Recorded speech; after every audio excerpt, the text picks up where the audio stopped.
नमस्कार दोस्तों, स्वागत है आप सभी लोग का आपके अपने YouTube channel live study Allahabad पर। तो जैसा कि आपको पता है, प्रत्येक दिन शाम को 7 बजे से हम लोग इकोनॉमिक्स के प्रैक्टिस सेशन को देखते हैं और वहीं आपकी इकोनॉमिक्स की जो दूसरी क्लास होती है वो लाइव स्टडी इलाहाबाद के मोबाइल एप्लीकेशन पे होती है, जहाँ पे आपको अलग अलग बैच देखने को मिलेंगे और अलग अलग बैचेज में आपको आपके सिलेबस के अकॉर्डिंग इकोनॉमिक्स के कंप्लीट कंटेंट कराए जा रहे हैं, ताकि कम समय में बेहतर ढंग से आप इकोनॉमिक्स को सीख सकें, समझ सकें और सफलता को सुनिश्चित कर सकें। जैसे कि आपको आपके सिलेबस के अकॉर्डिंग इकोनॉमिक्स की कंप्लीट थियरी पढ़ाई जा रही है, क्योंकि थियरी पढ़ना बहुत जरूरी है। जब तक आपकी थियरी कंप्लीट नहीं होती है तब तक बहुत प्रकार की कंफ्यूजन में आप फंसे रहते हैं। तो सिंपल सटीक साधारण भाषा में आपको आपके सिलेबस के अनुसार कंप्लीट थियरी पढ़ाई जा रही है। इसकी लाइव क्लास होती है। अगर आप लाइव क्लास में नहीं जुड़ पाते हैं तो बाद में आपको रिकॉर्डेड क्लास भी मिल जाता है। साथ ही साथ यहाँ पे कंप्लीट आपको इकोनॉमिक्स के नोट्स भी उपलब्ध कराए जा रहे हैं, ताकि आप एक तरफ थियरी पढ़ते रहिए, दूसरी तरफ नोट्स के माध्यम से रिवीजन करते रहिए। आपको यहाँ पे टेस्ट सीरीज भी दिया जा रहा है, आप टेस्ट जरूर दीजिए, देखिए कि गलती कहाँ पे हो रही है, गलती क्यों हो रही है, उसमें सुधार करिए, फिर अगला टेस्ट दीजिए जिससे आपकी एक्यूरेसी बेहतर हो पाए। आपको यहाँ पे प्रीवियस ईयर के क्वेश्चन पेपर भी दिए जा रहे हैं, डायरेक्टली इनडायरेक्टली बहुत सारे प्रश्न प्रीवियस ईयर से पूछे जाते हैं और करंट की भी क्लासेस आपको यहाँ पे देखने को मिलती है। मतलब सब कुछ कवर कराना हमारी जिम्मेदारी है। बस आप ईमानदारी से, जिस तरीके से मैं बोल रहा हूँ उस तरीके से इन सभी कंटेंट को एप्लीकेशन पे ठीक तरीके से फॉलो करते रहिए, यूट्यूब पे प्रैक्टिस करते रहिए। मैं निश्चित तौर पे कह सकता हूँ कि बहुत ही कम समय में आप इकोनॉमिक्स को सीख सकते हैं, समझ सकते हैं और सफलता सुनिश्चित कर सकते हैं। बात करते हैं एडमिशन की, तो लाइफ टाइम की वैलिडिटी के साथ आपको एडमिशन मिलता है। मतलब आपको केवल और केवल एक बार ही फीस जमा करनी होगी। लाइफ टाइम की वैलिडिटी के साथ एडमिशन फीस केवल और केवल 2000 रुपए है। तो जो लोग भी एडमिशन लेना चाहते हैं, आप डिस्क्रिप्शन बॉक्स में जाइए, लाइव स्टडी इलाहाबाद के मोबाइल एप्लीकेशन का लिंक मिल जाएगा। आप जिस भी एग्जाम की तैयारी करना चाहते हैं उसका वहाँ पे कोर्स अवेलेबल होगा।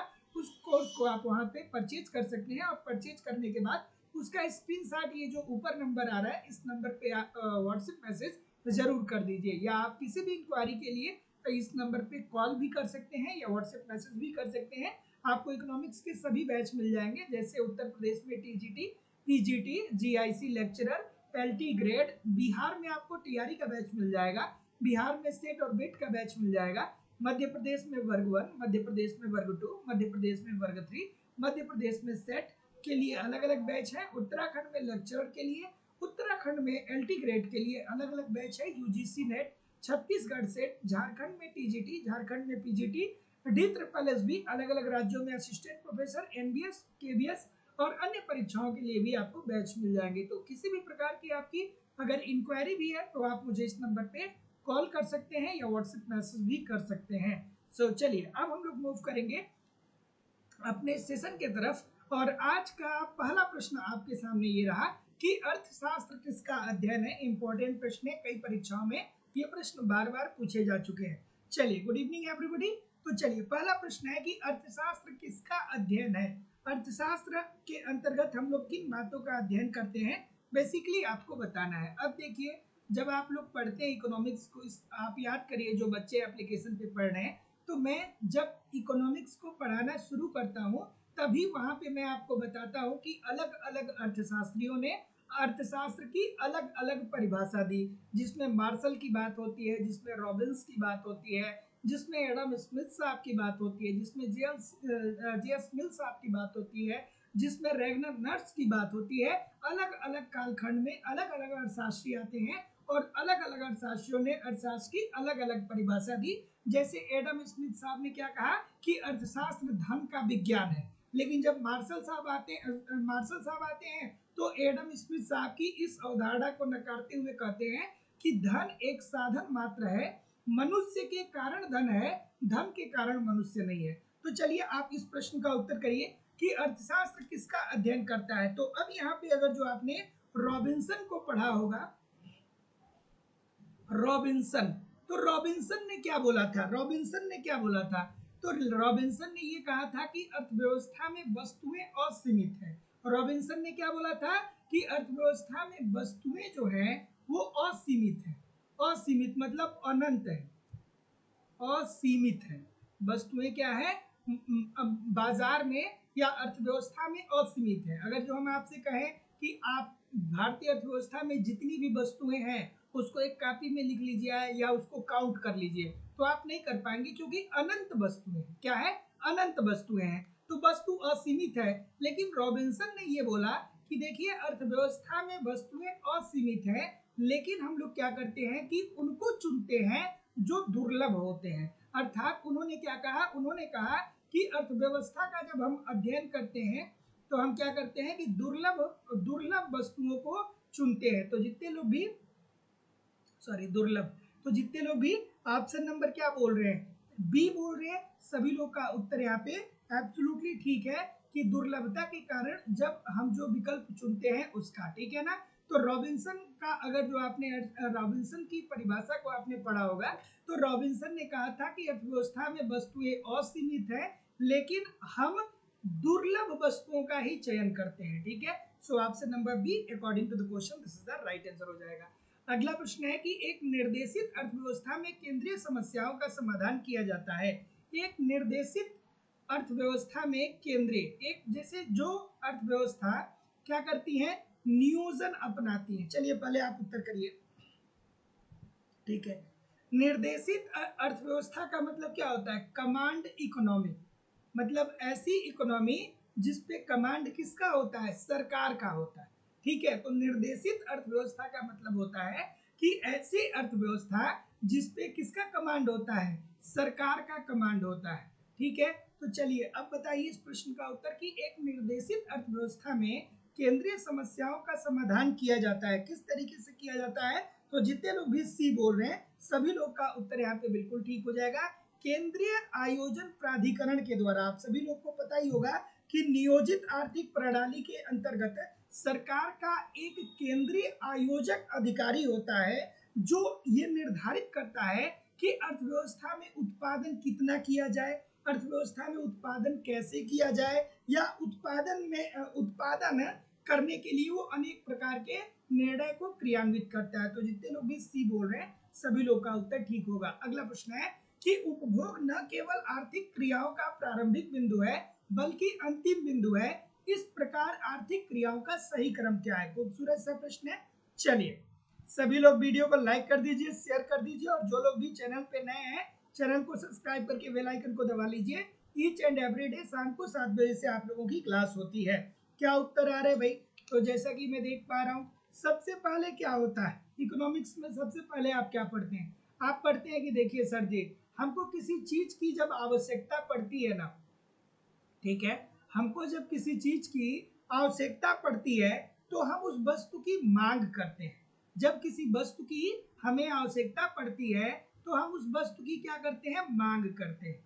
और जब हम किसी वस्तु को मांग करते हैं अर्थात खरीदते हैं, तो उसके लिए हम मुद्रा का त्याग करते हैं, अर्थात आर्थिक क्रिया संचालित होता है, ठीक है। आर्थिक क्रिया होता है, आर्थिक क्रिया होगा। जब हम मांग करेंगे तो एक उत्पादक उत्पादन भी तो करेगा ना, तो उत्पादन करेगा तो उसमें उसका पैसा लगेगा, तो आर्थिक क्रिया होगी। अब जब आर्थिक क्रिया होगी तो फिर क्या होगा? उत्पादन होगा। और जब उत्पादन हो जाएगा, वस्तु मार्केट में आ जाएगी, तब आप इसे खरीद के क्या कर लेंगे? उपभोग कर लेंगे। सो इजी सी बात है। तो जितने लोग भी ये बोल रहे हैं कि पहले मनुष्य को किसी वस्तु की आवश्यकता पड़ती है, फिर वो मांग करता है, तो मांग करने के कारण एक उत्पादक उस वस्तु का उत्पादन करता है, अर्थात मांग और पूर्ति दोनों बढ़ता है। तो जब मांग भी होगा और उत्पादन भी होगा तो आर्थिक क्रियाएं होंगी। और जब वस्तु का उत्पादन हो जाएगा तो उसके बाद क्या होगा कि वस्तु मार्केट में बिकेंगी, फिर उपभोग होगा। सो ऑप्शन नंबर ए। अगला प्रश्न है कि अर्थशास्त्र कला एवं विज्ञान के रूप में एक दूसरे का पूरक है, किसने कहा था?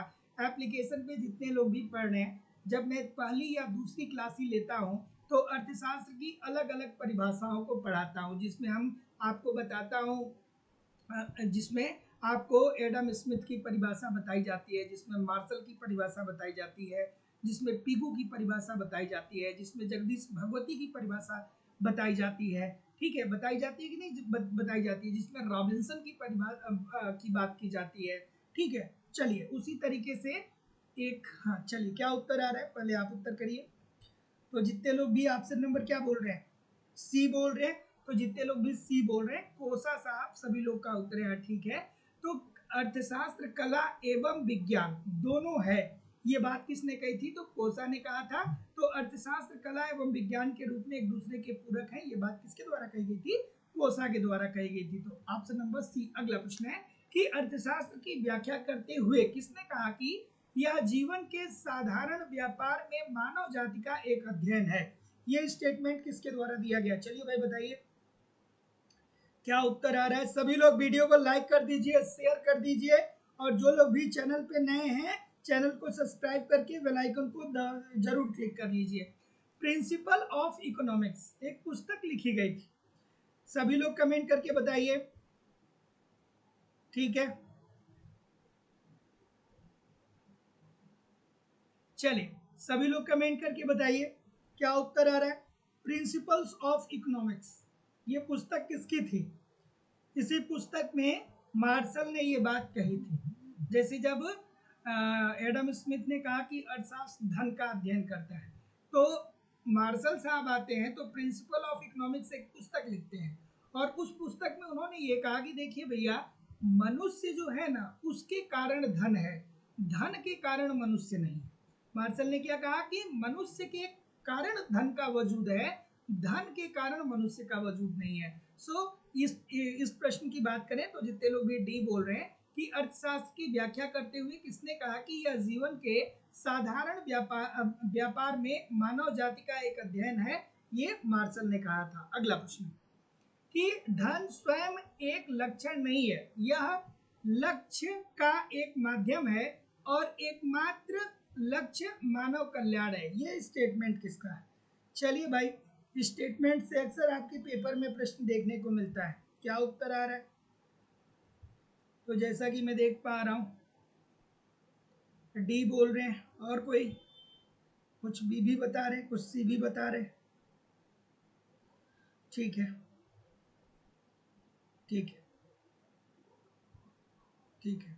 तो याद रखिएगा ये बहुत इंपॉर्टेंट बात है, धन मनुष्य के लिए है, धन मनुष्य के लिए है, न कि मनुष्य धन के लिए, धन के लिए। सो क्या उत्तर आ रहा है भाई? तो जितने लोग भी सी बोल रहे हैं, मार्शल बोल रहे हैं, सभी लोग का उत्तर ठीक है कि धन स्वयं एक लक्ष्य नहीं है, यह लक्ष्य एक माध्यम है और एकमात्र लक्ष्य मानव कल्याण है। ये बात मार्शल ने ही कहा था। मार्शल ने कहा कि देखिए भैया, मनुष्य का वजूद जो है ना वो धन के कारण नहीं है, धन का वजूद मनुष्य के कारण है, ठीक है। अर्थात धन मनुष्य के लिए है, न कि मनुष्य धन के लिए। So option number C. अगला कि अर्थशास्त्र की किस परिभाषा के लिए उसे घृणित विज्ञान कह के आलोचना की गई? क्या उत्तर आएगा भाई? कि अर्थशास्त्र की किस परिभाषा के लिए उसे घृणित विज्ञान कह के आलोचना किया गया? इजी सी बात है। चलिए, एक पूछा जाता है कुबेर का शास्त्र, घृणित विज्ञान की जगह पे कहा जाता है कुबेर का शास्त्र, कुबेर का शास्त्र। कुबेर का शास्त्र भी कह के क्या किया गया कि अर्थशास्त्र की परिभाषा का आलोचना किया गया, ठीक है ठीक है। तो जितने लोग भी क्या बोल रहे हैं, डी बोल रहे हैं अर्थशास्त्र धन का अध्ययन है। तो एडम स्मिथ ने ये बात कही थी, एडम स्मिथ ने ये बात कही थी कि अर्थशास्त्र क्या है? धन का अध्ययन है। लेकिन लेकिन लेकिन रस्किन साहब ने, रस्किन और एक अर्थशास्त्री और थे, ये जर्मन अर्थशास्त्री थे, कार्लाइल, ठीक है। इन लोगों ने क्या कहा? इन लोगों ने कहा कि अर्थशास्त्र जो है वो, इन्होंने कहा कि अर्थशास्त्र धन का अध्ययन है, इसकी आलोचना करते हुए अर्थशास्त्र को उन्होंने क्या कहा, गणित विज्ञान कहा, ठीक है, या कुबेर का शास्त्र कहा। तो जितने लोग भी ऑप्शन नंबर मक्खन रोटी का भी शास्त्र कहा, ठीक है, ये भी ध्यान रखिएगा क्योंकि पेपर में पूछा जा सकता है। मक्खन रोटी शास्त्र, मक्खन रोटी शास्त्र, ठीक है। So option number D. अगला कि प्रतिष्ठित अर्थशास्त्रियों ने क्या कहा, प्रतिष्ठित अर्थशास्त्रियों के द्वारा क्या कहा गया भाई, चलिए प्रतिष्ठित अर्थशास्त्रियों ने क्या कहा,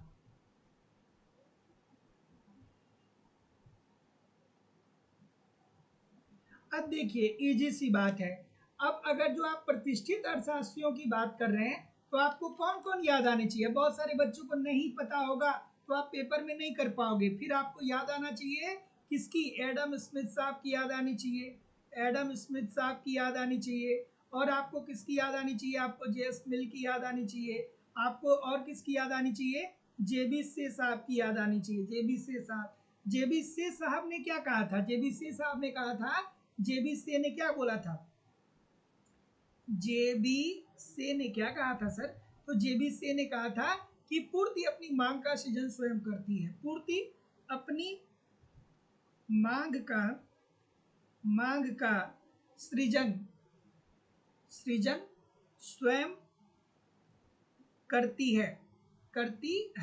अब देखिए इसीलिए मैं कहता हूं कि जब आप एग्जामिनेशन हॉल में पेपर को सॉल्व करिए ना तो थोड़ा कॉमन सेंस भी लगाइए, ठीक है ना। जेबीसी साहब प्रतिष्ठित अर्थशास्त्रियों के अंतर्गत ही तो आते हैं ना, और जेबीसी साहब ने क्या कहा कि पूर्ति अपनी मांग का सृजन स्वयं करती है। इसका मतलब कि उन्होंने ये कहा कि पहले पूर्ति अर्थात पूर्ति को उन्होंने पहले रखा, अर्थात उत्पादन पहले होगा। इन्होंने क्या कहा कि उत्पादन पहले होगा, और जब उत्पादन होगा तब ऑटोमेटिकली वस्तु की मांग हो जाएगी, अर्थात पूर्ति अपनी मांग का सृजन स्वयं करती है। लेकिन इनकी आलोचना करने के लिए क्या उत्तर आ रहा है, पहले इस उत्तर को करिए। हाँ क्या बोल रहे हैं, तो जितने लोग भी ए बोल रहे हैं सभी लोग का उत्तर यहाँ पे बिल्कुल ठीक होगा। जितने लोग भी ए बोल रहे हैं क्या आपका उत्तर ठीक है, चलिए थोड़ा आराम से करिए। हाँ ठीक है, कोई दिक्कत नहीं है। क्या बोल रहे हैं, और कोई, ठीक है, चलिए।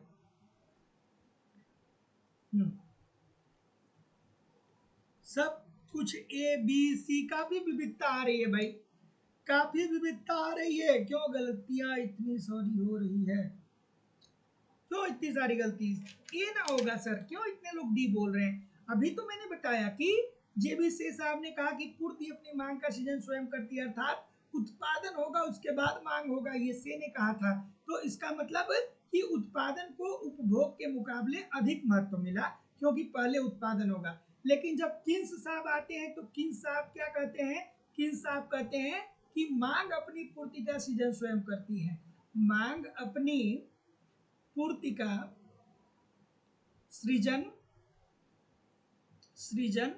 स्वयं करती है।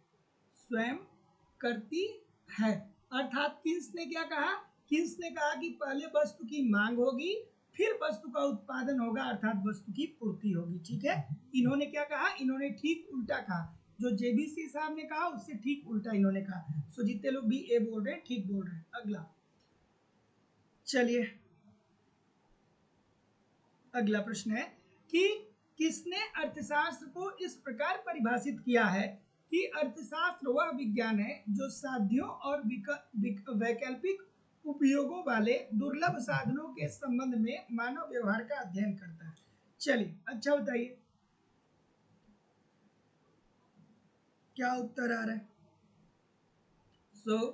अभी कुछ देर पहले इस प्रश्न के बारे में मैं चर्चा कर रहा था आप लोगों से, अभी इस प्रश्न के बारे में कुछ देर पहले मैं आप लोगों से चर्चा कर रहा था।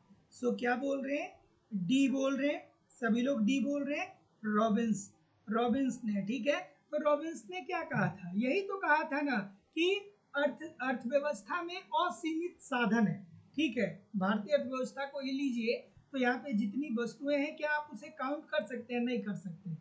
तो हम उसमें से दुर्लभ वस्तुओं का चुनाव करके अर्थशास्त्र का अध्ययन करते हैं। ये बात किसने कही थी? रॉबिन्स ने कही थी। सो ऑप्शन नंबर डी। अगला प्रश्न है कि जब एक वस्तु की कीमत में कमी होती है तो स्लस्ट की वास्तविक आय स्थिर रखते हैं। अब अगर जो आपने स्लस्ट की प्रभाव नहीं पढ़ा है तो इस प्रश्न को आप कभी नहीं सॉल्व कर पाएंगे। इसीलिए मैं आप लोगों से बोलता हूँ कि यार थियरी पढ़ लिया करिए। आपको आपके सिलेबस के अनुसार कंप्लीट थियरी पढ़ाई जा रही है, सिंपल सटीक साधारण भाषा में। कंप्लीट आपको नोट्स दिया जा रहा है, टेस्ट सीरीज दिया जा रहा है, प्रीवियस ईयर के क्वेश्चन और करंट सारी चीजें दी जा रही है।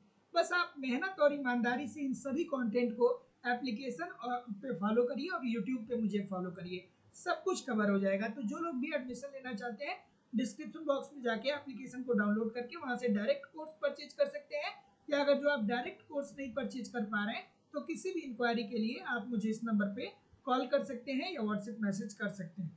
चलिए क्या उत्तर होगा भाई? ठीक है। हाँ, एप्लीकेशन पे एक्चुअली क्या हुआ कि एप्लीकेशन पे क्लास एक दो दिन से नहीं हो पा रही है। उसका रीज़न ये है कि थोड़ा सा कुछ समस्याएं आई हैं एप्लीकेशन में, और कुछ कंटेंट ऐसा था जो वो डिलीट हो गया था, फिर से उसको अपलोड कराया जा रहा है, अपडेट कराया जा रहा है। तो परेशान ना होइए, संभवतः कल से क्लासेस होने लगेंगी। मैं जैसे क्लास स्टार्ट होगी मैं आप लोगों को वो नोटिफिकेशन डालूंगा, परेशान ना होइए। क्या उत्तर आ रहा है? बी बोल रहे हैं और कोई? सब बी, सब डी। जितने भी बोल रहे हैं सब गलत बोल रहे हैं, और जितने भी डी बोल रहे हैं सब गलत बोल रहे हैं। देखिए, कीमत प्रभाव से आय प्रभाव एवं प्रतिस्थापन प्रभाव को अलग रूप से स्लस्टकी ने बताया। स्लस्टकी ने क्या कहा? स्लस्टकी ने ये कहा कि उपभोक्ता को उपभोग के उसी अवस्था, मतलब जो पहले अवस्था पे था उसी अवस्था पर ले जाना चाहिए जिस स्तर पर कीमत परिवर्तन से पूर्व था। अर्थात जब वस्तुओं की कीमत में वृद्धि होती है ना, तो ऐसी स्थिति में अर्थव्यवस्था में उपभोक्ता को उसी स्तर पे ले जाना चाहिए। अर्थात एक उपभोक्ता को उतना ही उपभोग करना चाहिए जितना उपभोग वो कीमत में वृद्धि होने से पहले कर रहा था। सो जितने लोग भी ऑप्शन नंबर सी बोल रहे हैं सभी लोग का उत्तर ठीक होगा कि उपभोक्ता को कीमत परिवर्तन से पूर्व खरीदे जा रहे वस्तु समूह को खरीदने की अनुमति देकर। So option number C according to the question this is the right answer हो जाएगा। अगला प्रश्न है कि एंजिल के नियम के अनुसार खाद्य पदार्थों की मांग की लोच कैसी होती है? चलिए ठीक है। अब देखिए, अगर जो आप एंजिल साहब की बात करें ना, तो ये एक जर्मन अर्थशास्त्री हुए। एक लाइन में बताऊंगा, पूरी जिंदगी भर आपको याद रहेगा, ठीक है। ये एक जर्मन अर्थशास्त्री हुए। एंजिल साहब कहाँ के थे? ये एक जर्मन अर्थशास्त्री थे। कहाँ के थे? जर्मनी के थे। और इन्होंने लोगों के आय समूह का अध्ययन किया, ठीक है। इन्होंने लोगों के समूह को लिया, लोगों के समूह को इन्होंने लिया, और इन्होंने ये देखा कि जब इन लोगों की आय में वृद्धि होती है, इन लोगों की आय में वृद्धि होती है तो इनका व्यय 3 प्रकार से प्रभावित होता है। पहला क्या है कि जितनी तेजी से आय बढ़ रहा है, पहली कंडीशन में ये बताते हैं, पहली कंडीशन में कि जितनी तेजी से लोगों की आय में वृद्धि हो रही है उतनी तेजी से उपभोग खाद्यान्नों पर व्यय नहीं बढ़ पा रहा है। खाद्यान्न व्यय उतनी तेजी से नहीं बढ़ पा रहा है। जैसे मान लीजिए आपकी आय 5,000 से 1,00,000 रुपए पर महीना हो गया, तो भी तो आप रोटी चावल का ही उपभोग करेंगे ना, तो भी तो आप दाल ही खाएंगे ना, सब्जी ही खाएंगे ना। तो पहली कंडीशन में कहा कि जब इन लोगों की आय बढ़ रही है तो जितनी तेजी से आय बढ़ रहा है उतना तेजी से खाद्यान्नों पर व्यय नहीं बढ़ रहा है। फिर दूसरी कंडीशन में इन्होंने बताया कि जितनी तेजी से इन लोगों की आय बढ़ रही है ना, उतनी ही तेजी से लोग मकान और कपड़े पे व्यय कर रहे हैं। मकान और कपड़े पे उतनी ही तेजी से लोग क्या कर रहे हैं? व्यय कर रहे हैं। और तीसरी कंडीशन में उन्होंने बताया कि लोगों की जितनी तेजी से आय बढ़ रहे हैं ना, उससे कहीं बहुत ज्यादा तेजी से लोग क्या कर रहे हैं कि मनोरंजन और शिक्षा पर व्यय कर रहे हैं। ठीक है, लिख लीजिएगा, मनोरंजन व शिक्षा पे लोग खर्च कर रहे हैं। सो जितने लोग भी ऑप्शन नंबर क्या बोल रहे हैं कि ये वाली कंडीशन पूछ रहा है कि आय जितनी तेजी से बढ़ रही है उतनी तेजी से खाद्यान्नों पे व्यय नहीं बढ़ रहा है, इसलिए खाद्य पदार्थों की मांग की लोच क्या हो जाएगी? इकाई से कम हो जाएगी, अर्थात option number A according to the question this is the right answer हो जाएगा। अगला प्रश्न है कि एंजिल वक्र बताता है। चलिए, इतना आप लोग बात क्यों कर रहे हो भाई? इतना आप लोग बात क्यों कर रहे हैं? चलिए, और देखिए जितने भी बच्चे यहाँ ऑनलाइन प्लेटफॉर्म पे पढ़ते हैं, आप लोगों से एक बात मैं जरूर कहना चाहूँगा कि इस ऑनलाइन प्लेटफॉर्म पे बहुत सारे बच्चे ऐसे भी आते हैं ना जो आपको डिमोटिवेट कर देंगे, आपको हतोत्साहित कर देंगे और अपने खूब पढ़ेंगे, है ना।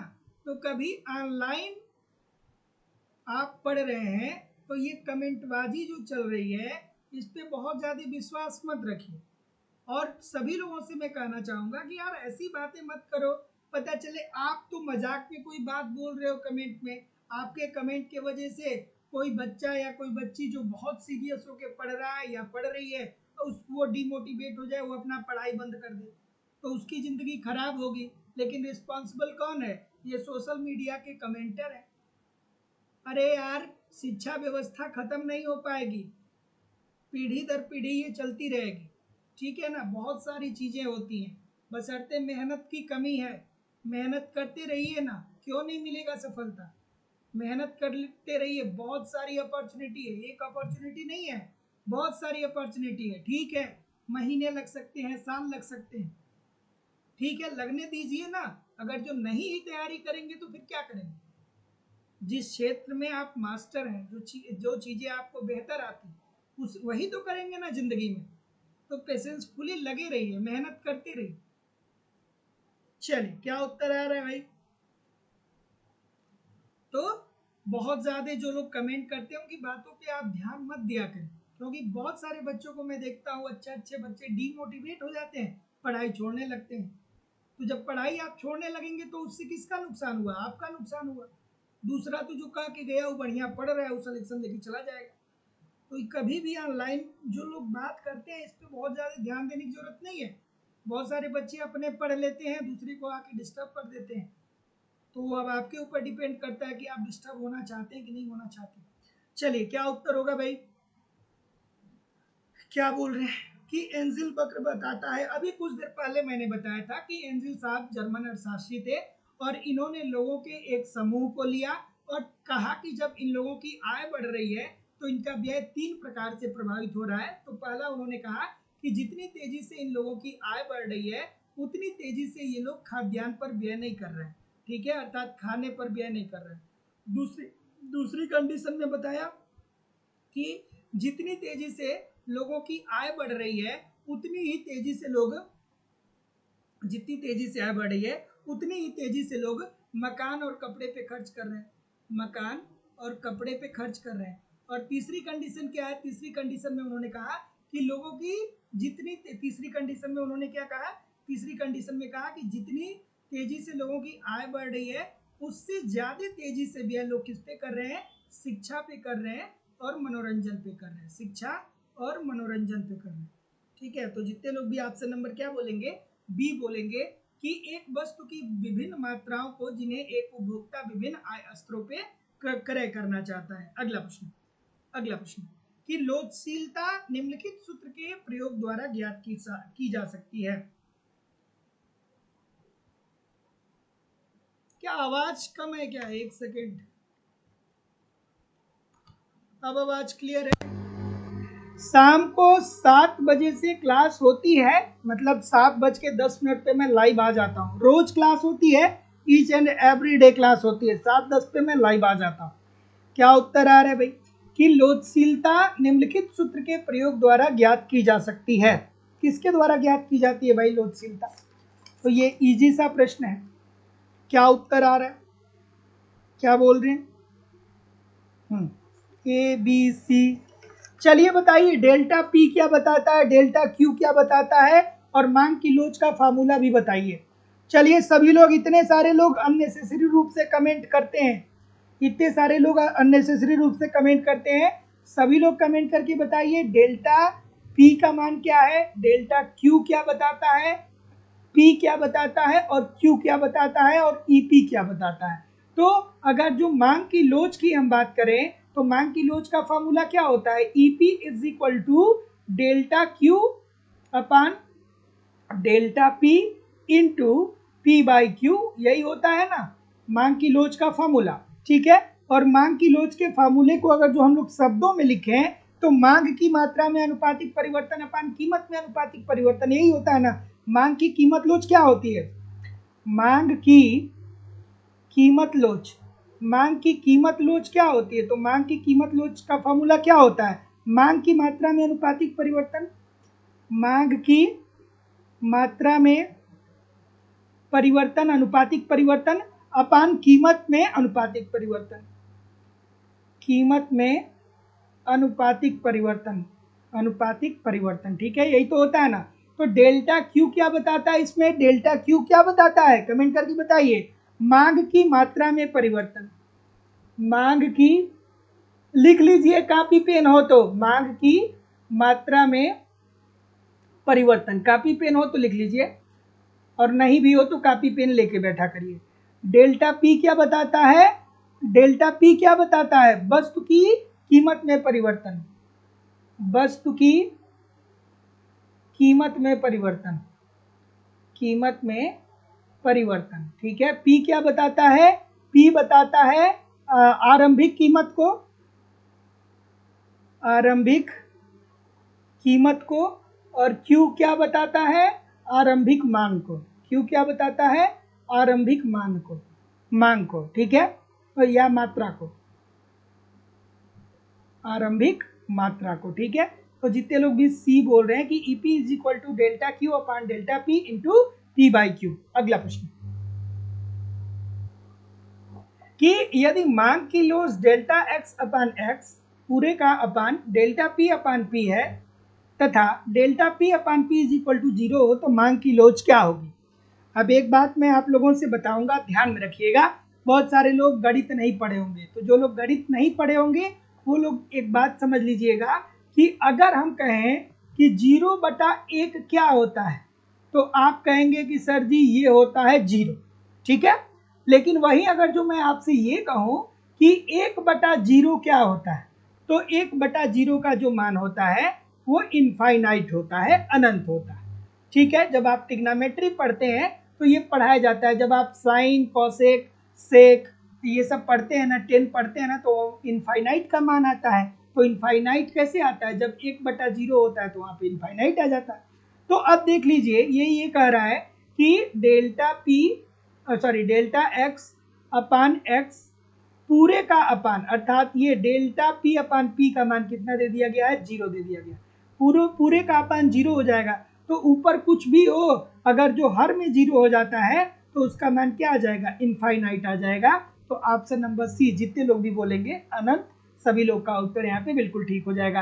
कभी कभी क्या होता है कि कभी कभी इसका मान दे देता है, delta x upon X is equal to 0 दे देता है। तो जब इसका मान delta x upon X is equal to 0 दे देता है, तब ऐसी स्थिति में क्या हो जाएगा, मान की लोच 0 हो जाएगी। तो या तो उत्तर 0 आता है या तो इनफाइनाइट आता है। जब 0 नीचे होगा तो इनफाइनाइट होगा और जब 0 ऊपर होगा तो 0 होगा। अगला प्रश्न कि खुली अर्थव्यवस्था में गुणक का मूल्य होता है,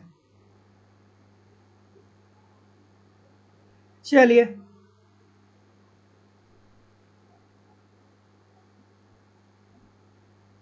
क्या उत्तर आ रहा है, चलिए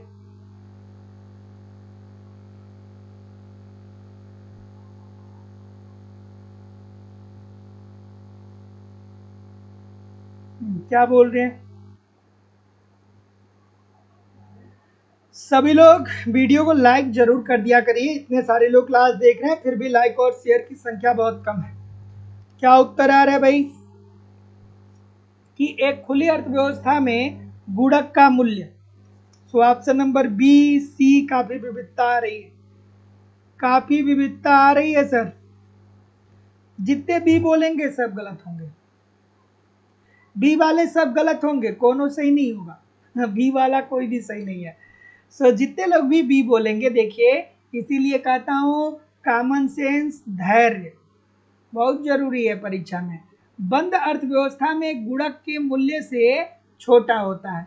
अब अगर जो हम लोग गुणक की बात करें, ठीक है, तो गुणक की अवधारणा सर्वप्रथम रोजगार गुणक के रूप में किसने दिया था? RF कोहन ने दिया था। क्या कहा था कि आरंभिक दौर में रोजगार अगर जो बढ़ेगा तो इसके कारण भविष्य में कई गुना रोजगार में वृद्धि आएगी। फिर गुणक की अवधारणा को विकसित किसने किया? निवेश गुणक के रूप में किन्स ने कहा कि निवेश में जितनी तेजी से वृद्धि की जाएगी उससे राष्ट्रीय आय में कई गुना वृद्धि आ जाएगी। ये सब याद आना चाहिए आपको। तो अगर जो बंद अर्थव्यवस्था है तो बंद अर्थव्यवस्था में क्या होगा? न ही आयात होगा न ही निर्यात होगा, ठीक है। तो बंद अर्थव्यवस्था में गुणक के मूल्य से क्या होगा? छोटा होगा। तो जितने लोग भी ये बोल रहे हैं सभी लोग का उत्तर ठीक होगा।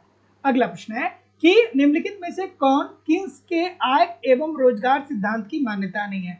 किन्स साहब का आय एवं रोजगार सिद्धांत अगर जो आप पढ़े होंगे तो जानते होंगे, नहीं पढ़े होंगे तो नहीं जानते होंगे, इजी सी बात है। क्या उत्तर आ रहा है भाई? तो जैसा कि मैं देख पा रहा हूं, क्या बोल रहे हैं?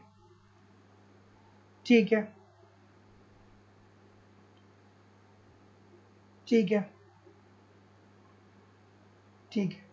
तो देखिए, अगर जो हम ये कहें कि किन्स की जो मान्यता है ना, ये अपूर्ण प्रतियोगिता से नहीं है। किन्स साहब ने जो ये सिद्धांत दिया है आय एवं रोजगार का सिद्धांत, ये पूर्ण प्रतियोगिता से संबंधित है। जिसके अंतर्गत उन्होंने क्या कहा था ना कि अर्थव्यवस्था में अगर जो जैसे प्रतिष्ठित अर्थशास्त्रियों ने कहा था कि अर्थव्यवस्था में पूर्ण रोजगार की स्थिति होती है, ठीक है, और बेरोजगारी नहीं होती है। लेकिन किन्स साहब आते हैं तो कहते हैं कि ऐसा नहीं है। कुछ अगर जो अर्थव्यवस्था में थोड़ी बहुत बेरोजगारी है ना, उसके बावजूद भी अर्थव्यवस्था में संतुलन हो सकता है, या पूर्ण प्रतियोगिता की स्थिति विद्यमान हो सकती है, या पूर्ण रोजगार की स्थिति विद्यमान हो सकती है। तो जितने लोग भी किन्स का सिद्धांत अपूर्ण प्रतियोगिता से संबंधित है, ये बात बिल्कुल गलत है, क्योंकि ये पूछ रहा है कौन सी मान्यता सही नहीं है। अगला प्रश्न है कि ओकुन का नियम स्थापित करता है। ओकुन का नियम क्या बताता है भाई? ओकुन का नियम क्या बताता है? ठीक है, अच्छा, एक प्रश्न अभी कोई पेपर हुआ था, उसमें पूछा गया था कि ओकुन के नियम को गणितीय रूप में प्रस्तुत करिए। तो कोई बताएगा कि ओकुन के नियम को अगर जो हम गणितीय रूप में प्रस्तुत करेंगे तो कैसे प्रस्तुत करेंगे? तो देखिए, ओकुन के नियम को गणितीय रूप में प्रस्तुत किया जा सकता है y dash minus Y upon y dash is equal to C bracket में u माइनस यू डैश, ठीक है, जिसमें y डैश क्या बताया उन्होंने? वास्तविक जीडीपी को बताया है। y डैश संभावित जीडीपी को बताया, ये संभावित जीडीपी है। y क्या है? ये वास्तविक जीडीपी है। ये क्या है? y डैश संभावित जीडीपी, y वास्तविक जीडीपी, ठीक है। इसके बाद इसमें u डैश क्या है? बेरोजगारी की सामान्य दर है, और यू क्या है? ये है बेरोजगारी की सामान्य दर, और ये है वास्तविक बेरोजगारी। चलिए, क्या उत्तर आ रहा है? तो जितने लोग भी ऑप्शन नंबर बी बोलेंगे सभी लोग का उत्तर ठीक हो जाएगा कि बेरोजगारी और वास्तविक सकल घरेलू उत्पाद में ऋणात्मक संबंध होता है। जिसमें उन्होंने क्या कहा था? उन्होंने कहा था ना कि अगर जो बेरोजगारी में 1% की वृद्धि होती है, अगर जो अर्थव्यवस्था में बेरोजगारी 1% बढ़ता है, अर्थव्यवस्था में अगर जो बेरोजगारी 1% घटता है, तो इस कारण से उस अर्थव्यवस्था में जो जीडीपी होगा उस जीडीपी में 2% की कमी आ जाएगी। यही तो बोला था ना आर्थर ओकुन ने। सो ऑप्शन नंबर जितने लोग भी बी बोल रहे हैं ठीक बोल रहे हैं। तो याद रखिएगा कि ओकुन साहब ने क्या कहा? उन्होंने कहा कि अगर जो अर्थव्यवस्था में 1% बेरोजगारी बढ़ती है तो उसके कारण उत्पादन की दशा में कमी आएगी, उत्पादन का स्तर कम होगा, और जब उत्पादन कम होगा तो 2% जीडीपी में कमी आ जाएगी। तो अगला प्रश्न है कि यदि बचत की सीमांत प्रवृत्ति 0.125 हो तो निवेश गुणक का मान क्या होगा? चलिए, क्या उत्तर होगा भाई? कि यदि बचत की सीमांत प्रवृत्ति 0.125 हो तो निवेश गुणक का मान क्या होगा? क्या उत्तर आ रहा है भाई?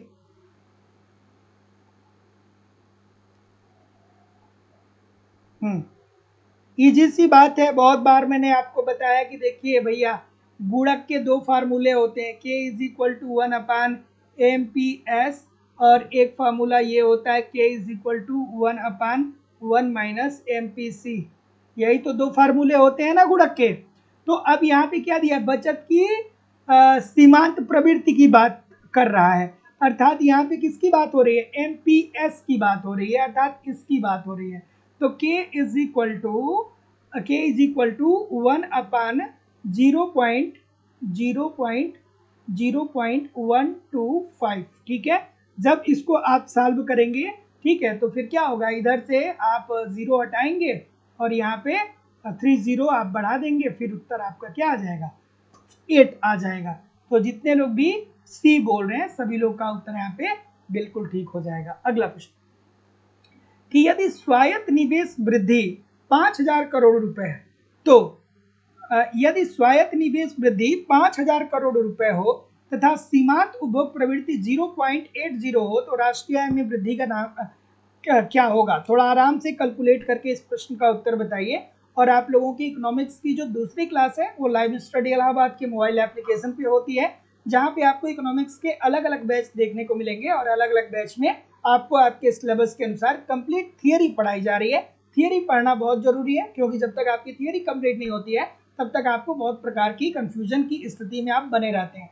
साथ ही साथ कंप्लीट आपको नोट्स भी दिए जा रहे हैं, आपको टेस्ट सीरीज भी दिया जा रहा है, आपको प्रीवियस ईयर की क्वेश्चन पेपर और करंट सारी चीजें कराई जा रही हैं। लाइफ टाइम की वैलिडिटी के साथ एडमिशन फीस केवल और केवल 2,000 रुपए है। आप अगर ठीक तरीके से इन सभी कंटेंट को एप्लीकेशन पे फॉलो करते हैं, यूट्यूब पे प्रैक्टिस करेंगे, तो कहाँ से प्रश्न बनेगा भाई? हम लोग इतने तरीके से, इतने सारे तरीके से इकोनॉमिक्स की तैयारी करते हैं कि कहाँ से प्रश्न बनेगा। तो सिंपल सटीक साधारण भाषा में सारे कंटेंट दिए जा रहे हैं लाइफ टाइम की वैलिडिटी के साथ। तो जो लोग भी एडमिशन लेना चाहते हैं, डिस्क्रिप्शन बॉक्स में जाइए, एप्लीकेशन को डाउनलोड करके वहाँ से डायरेक्ट आप जिस भी कोर्स की तैयारी, आप जिस भी एग्जाम की तैयारी आप करना चाहते हैं, उस कोर्स को डायरेक्ट आप परचेज कर सकते हैं। अगर आप डायरेक्ट नहीं परचेज कर पा रहे हैं या किसी भी प्रकार की आपकी कोई भी इंक्वायरी है, तो आप मुझे इस नंबर पे कॉल कर सकते हैं या व्हाट्सएप मैसेज भी कर सकते हैं। चलिए बताइए क्या उत्तर आ रहा है? लाइफ टाइम की वैलिडिटी के साथ एडमिशन फीस केवल और केवल 2,000 रुपए। क्या उत्तर आ रहा है? तो सबसे पहले तो यहाँ पे देखिए, आप 2-3 बातें आपको ध्यान में रखनी होंगी कि गुणक क्या होता है। तो गुणक मैंने कई बार बताया है कि k इज इक्वल टू क्या होता है, delta Y upon delta I, ठीक है। डेल्टा वाई क्या करता बताता है, आय में परिवर्तन को, और डेल्टा आई क्या बताता है, निवेश में परिवर्तन को बताता है, ठीक है। गुणक की बात यहाँ हो रही है ना, ठीक है। तो गुणक उपभोग और आय में परिवर्तनों की ही तो व्याख्या करता है ना, या संबंध बताता है ना। तो चलिए अब देखिए, तो क्या हो जाएगा, k इज इक्वल टू, अभी कुछ देर पहले बताया, 1 - MPC, और MPC का मान क्या दिया है, सीमांत उपभोग प्रवृत्ति 0.80, ठीक है। ये क्या होगा, 1/1 - 0.80, ठीक है। इसको और कैसे लिख देंगे, माइनस कर लीजिए, 1/0.20, इसको और सॉल्व करेंगे तो ये क्या हो जाएगा, ये ऊपर चला जाएगा, 20 यहाँ आ जाएगा, 20-25-100, 5 आ जाएगा। अर्थात k का मान कितना आ गया, k का मान आपका आ गया 5, k का मान क्या आ गया, 5 आ गया। अब आपको राष्ट्रीय आय में वृद्धि दर निकालनी है, तो delta y is equal to क्या होगा, 5 इंटू डेल्टा आई, ठीक है। तो delta y is equal to 5 गुणे ये कितना दिया है, 5 करोड़ दिया है, 5,000 करोड़ दिया है ना। तो 5 इंटू 5,000 करोड़ कितना आ जाएगा, 5×5=25, ठीक है। तो जितने लोग भी ऑप्शन नंबर बी बोल रहे हैं सभी लोग का उत्तर ठीक हो जाएगा। अगला प्रश्न, इस प्रश्न का उत्तर करिए।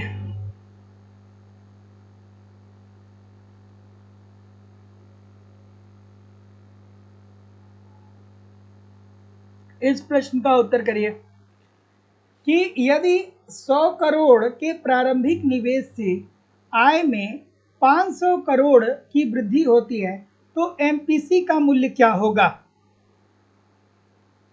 क्या उत्तर आ रहा है भाई? क्या उत्तर आ रहा है? चलिए,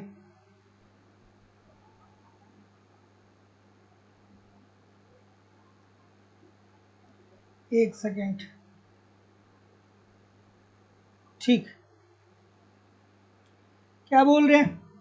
डी बोल रहे हैं, सी बोल रहे हैं, काफी विविधता आ रही भाई। चलिए बताइए कैसे होगा, ए बी सी डी मत बोलिए आप हमें ये बताइए कि ये प्रश्न कैसे सॉल्व होगा। ए बी सी डी नहीं बोलिए, बस ये बता दीजिए कि प्रश्न कैसे सॉल्व होगा। तो प्रश्न सॉल्व में ये आपसे एमपीसी का मूल्य पूछ रहा है। तो अगर जो आपसे एमपीसी का मूल्य पूछ रहा है तो आपको डेल्टा आई पता होगा, तभी तो आप निकाल पाएंगे एमपीसी को। तो चलिए थोड़ा सा देखते हैं। ठीक है, अच्छा डेल्टा आई भी तो दिया है इसमें। ठीक है, चलिए तो देखिए सबसे पहले आप ये समझिए कि I इज इक्वल टू क्या होता है, Y इज इक्वल टू क्या होगा, उपभोग परिवर्तन प्लस निवेश परिवर्तन। I इज इक्वल टू उपभोग परिवर्तन, उपभोग परिवर्तन जिसे हम कैसे इंडिकेट करते हैं, उपभोग परिवर्तन को डेल्टा सी से इंडिकेट करते हैं।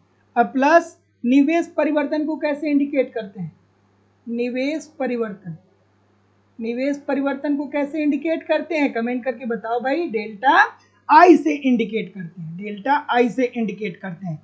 तो चलिए अब यहाँ पे आपको ये बात समझ में आ गई होगी कि डेल्टा आई, निवेश आय कितना है, delta Y, sorry delta Y is equal to कितना है 500 करोड़। ठीक है, सी का मान आपसे पूछ रहा है, सी का मान एमपीसी अर्थात सी का मान आपसे पूछ रहा है, और डेल्टा आई का मान कितना दे दिया गया है, डेल्टा आई का मान 100 दे दिया गया है। प्रारंभिक 100 करोड़ की बात हो रही है ना, तो 100 करोड़ दे दिया गया है। अब आइए देखते हैं कि आई, जैसे यहाँ पे देखे हैं ना कि y इज इक्वल टू उपभोग परिवर्तन प्लस निवेश परिवर्तन होता है, तो y क्या है, delta y 500 is equal to delta C, delta C plus 100। ठीक है, इसका मतलब कि अब यहाँ से डेल्टा सी का मान कितना निकल आया, डेल्टा सी का मान आपका निकल आया 400 करोड़।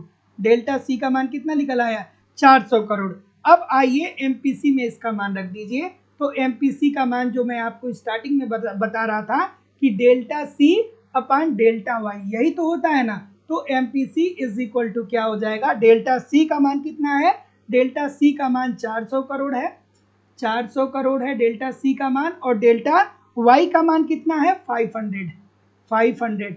ठीक है, सो कैंसिल आउट करेंगे तो ये कितना आ जाएगा 0.08 करोड़। ठीक है, तो जितने लोग भी ऑप्शन नंबर बी बोल रहे हैं सभी लोग का उत्तर ठीक हो जाएगा, ऑप्शन नंबर बी। अगला प्रश्न कि लोक वित्त एवं निजी वित्त में क्या अंतर होता है। इजी सी बात है भाई, अभी 1-2 दिन पहले मैं बताया था। तो लोक वित्त ये मतलब सरकारी वित्त की बात हो रही है, इसका संबंध किससे है, सरकार से है।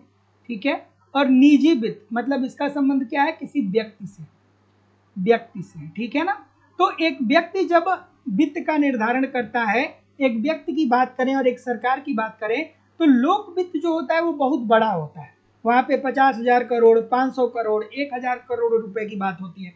लेकिन एक जो व्यक्ति होता है ना, वो लाखों में बात करता है, हजारों में बात करता है, 50,000, 1,00,000 ऐसे बात करता है। ठीक है, तो सबकी बजट निर्माण क्या होता है, अलग अलग होता है।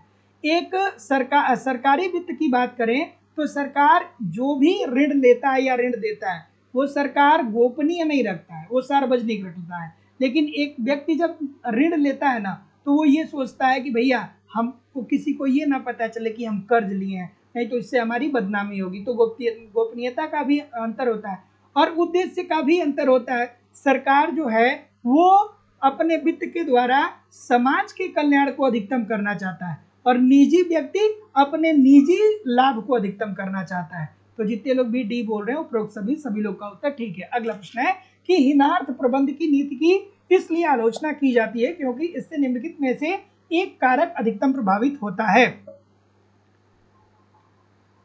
हाँ, क्या उत्तर होगा भाई, चलिए सभी लोग कमेंट करके बताइए। रितु चौहान जी, रंजीत कुमार जी, ललिता जी, एसएन मिश्रा जी, नौसाद जी, प्रियंका जी, पारुल चौहान जी, अनीस पंडित जी, रंजीत कुमार जी, राजन सिंह जी, सभी लोग एक बार वीडियो को लाइक कर दीजिए, शेयर कर दीजिए और जो लोग भी चैनल पे नए हैं चैनल को सब्सक्राइब करके बेल आइकन को जरूर क्लिक कर दीजिए। अक्षय जी, रश्मि तिवारी जी, तस्नीम खान जी, नैना यादव जी, सर्वेश कुमार जी, राजन सिंह जी, नैतिक चौधरी जी, ललिता साक्य जी, ज्योति चौरसिया जी, कुमारी जानवी जी, प्रियम जी, अनीस पंडित जी, एसएन मिश्रा जी, सभी लोगों से निवेदन है कि वीडियो को लाइक कर दीजिए, शेयर कर दीजिए और जो लोग भी चैनल पे नए हैं चैनल को सब्सक्राइब करके बेल आइकन को जरूर क्लिक कर दीजिए। सो क्या बोल रहे हैं सर आप, इस प्रश्न का उत्तर क्या आ रहा है? तो जितने लोग भी डी बोल रहे हैं मुझे नहीं लग रहा है कोई गलत करेगा।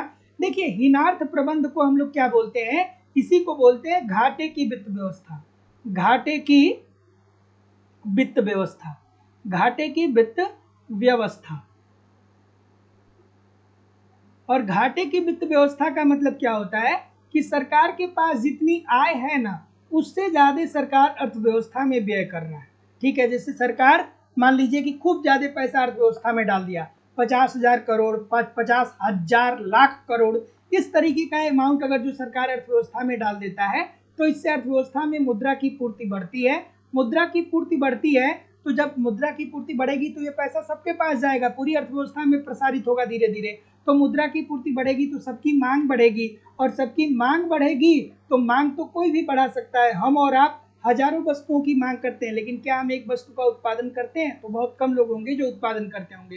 तो जब सरकार अपनी आय से ज्यादा अर्थव्यवस्था में व्यय करेगी तो मुद्रा की पूर्ति बढ़ेगी, मुद्रा की पूर्ति बढ़ेगी तो मांग बढ़ेगी, लेकिन जितनी तेजी से मांग बढ़ेगी उतनी तेजी से उत्पादन अर्थात पूर्ति नहीं बढ़ेगा, तो वस्तुओं की कीमतों में वृद्धि होगी, वस्तुओं की कीमत बढ़ेगी तो हम और आप कहेंगे कि महंगाई आ गई है। और महंगाई को ही हम लोग जब अर्थशास्त्र की बात करेंगे तो वहां पे कहा जाएगा कि मुद्रा स्फीति आ गई है, मुद्रा स्फीति आ गई है। तो जितने लोग भी डी बोल रहे हैं मुद्रा स्फीति को बढ़ावा मिलता है, सभी लोग का उत्तर यहाँ पे बिल्कुल ठीक हो जाएगा। ठीक है, तो हीनार्थ प्रबंध या घाटे की वित्त व्यवस्था का मतलब ये होता है कि सरकार अपने आय से ज्यादा अर्थव्यवस्था में व्यय करता है, जिससे मुद्रा पूर्ति बढ़ती है। मुद्रा पूर्ति बढ़ती है तो लोग अपने मांग को बढ़ाते हैं, मांग के अनुसार उत्पादन अर्थात पूर्ति में वृद्धि नहीं होती है। तो जब किसी वस्तु की मांग ज्यादा होगी, बाजार में वो वस्तु कम होगी तो उसकी कीमत ज्यादा होगी, कीमत ज्यादा होगी तो हम कहेंगे महंगाई आ गया है, और महंगाई को ही इकोनॉमिक्स की भाषा में मुद्रास्फीति कहा जाएगा। सो ऑप्शन नंबर डी। अगला प्रश्न है कि भारत में वित्तीय घाटे के मुख्य दुष्प्रभाव क्या है? वित्तीय घाटे का मतलब क्या है भाई? अभी तो बताया था कुछ देर पहले। ठीक है, भारत में वित्तीय घाटे का दुष्प्रभाव क्या है? तो अभी मैंने बताया ना, अभी बताया कि अगर जो सरकार क्या करेगी कि घाटे की वित्त व्यवस्था का मतलब होता है कि सरकार अपनी आय से ज्यादा अर्थव्यवस्था में व्यय करती है, तो ऐसी स्थिति में अर्थव्यवस्था में मुद्रा की पूर्ति में वृद्धि होगी, मुद्रा की पूर्ति में वृद्धि होगी, सबके पास पैसा जाएगा, सभी के पास पैसा जाएगा, सभी लोग अपनी मांग को बढ़ाएंगे। लेकिन मांग सभी लोग बढ़ा सकते हैं, उत्पादन सभी लोग तो बढ़ा नहीं सकते हैं। तो मांग ज्यादा होगा, पूर्ति कम होगा, तो ऐसी स्थिति में वस्तु की कीमत में वृद्धि होगी, वस्तु की कीमत में वृद्धि होगी तो हम कहेंगे महंगाई आ गई। महंगाई को ही इकोनॉमिक्स की भाषा में हम बोलेंगे कि अर्थव्यवस्था में मुद्रास्फीति आ गई। सो इजी सी बात है, जितने लोग भी ऑप्शन नंबर क्या बोल रहे हैं, सी बोल रहे हैं, मूल्यों में स्थिति वृद्धि। अगला प्रश्न है कि निम्नलिखित में से कौन सा कथन गलत है? इसमें से कौन सा कथन गलत है भाई? और रोज क्लास आप लोगों की 7 बजे से होती है, एक संडे को क्लास आप लोगों की बस नहीं हो रही है आजकल, बाकी रोज क्लास होती है, तो समय से क्लास को ज्वाइन किया करिए। अगला प्रश्न ये रहा आपके सामने कि निम्नलिखित में से कौन सा कथन गलत है? तो अब यहाँ पे देखिए कि सार्वजनिक प्राप्ति, सार्वजनिक आय और सार्वजनिक ऋण का योग होता है, ये तो बात आज बिल्कुल ठीक है। कर एक अनिवार्य भुगतान है, बात ये भी सही है। लेकिन एडम स्मिथ साहब ने करारोपण के 5 नियम नहीं दिए थे, एडम स्मिथ ने करारोपण के 4 नियम दिए थे। कौन कौन सा नियम दिया था? तो पहला समता का नियम, ठीक है, समता का नियम, ठीक है, पहला नियम कौन था? समता का नियम दिया था। दूसरा नियम कौन था? निश्चितता का नियम था, ठीक है। तीसरा नियम कौन था? तो तीसरा नियम सुविधा का नियम था। और चौथा नियम कौन था? तो चौथा नियम जो था वो मितव्ययिता का था, मितव्ययिता का नियम दिया था। ठीक है, तो एडम स्मिथ साहब ने टैक्सेशन को लेकर के अर्थात करारोपण को लेकर के 4 नियम दिए थे, 5 नियम नहीं दिए थे। समता का नियम, उन्होंने कहा कि देखिए भैया टैक्स ऐसा लगाइए जिससे सबको समान रूप से त्याग हो, ठीक है, अर्थात अमीर अपने अनुसार त्याग करे और गरीब अपने अनुसार त्याग करे। फिर उन्होंने निश्चितता का नियम दिया, कहा कि भैया टैक्स आप ऐसे निश्चित कर दीजिए ताकि टैक्स पेयरों को टैक्स अदा करने में आसानी हो। फिर सुविधा का नियम, जिसके अंतर्गत उन्होंने कहा कि टैक्स सरकार को ऐसा लगाना चाहिए जिससे आम जनता को क्या हो, सुविधा हो। फिर उन्होंने मितव्ययता का नियम दिया, जिसके अंतर्गत उन्होंने कहा कि भैया सरकार को कम से कम टैक्स लगाना चाहिए। मितव्ययता का मतलब क्या होता है, कंजूसी से, ठीक है, अर्थात सरकार को कंजूसी से या कम से कम टैक्स लगाना चाहिए। अगला प्रश्न है कि सार्वजनिक व्यय में विस्थापन और संकेंद्रण की संकल्पनाओं का श्रेय किसे दिया जाता है? क्या उत्तर आ रहा है भाई? क्या उत्तर आ रहा है कि सार्वजनिक व्यय में विस्थापन एवं संकेंद्रण की संकल्पना। अभी कुछ दिन पहले ही मैं आप लोगों को एप्लीकेशन पे विस्थापन और संकेंद्रण दोनों पढ़ा रहा था।